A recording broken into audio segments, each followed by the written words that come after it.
Hi everyone, I bet you're wondering what in the world is she got on her desk. This is cassava, better known as yucca. I bought a 5-pound bag of the frozen, which as you can see, there's not much gone.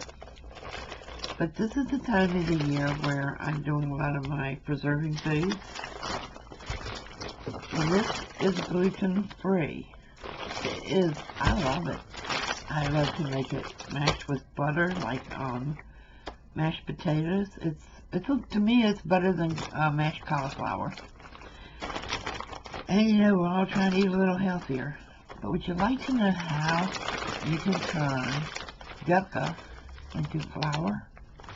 That's right. For that little bit going out of that bag, maybe a half, maybe a little less than a half, I got a pint jar of what I call cassava flour, but it's yucca.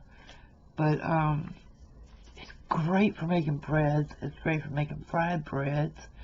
It's just good flour, period.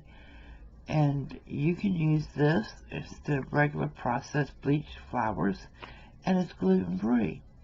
So, you know, if you would like to see a process video, let me know in the comments below, and I'll be happy to do it.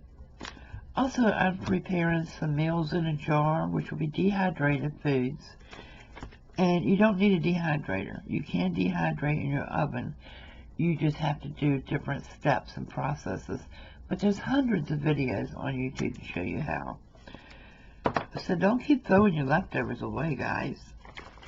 Dry them. Save them in a jar. Have them later. Okay, let me know if you're interested, and I will start doing some of these videos for you. See you soon. Back to the dehydrator I go.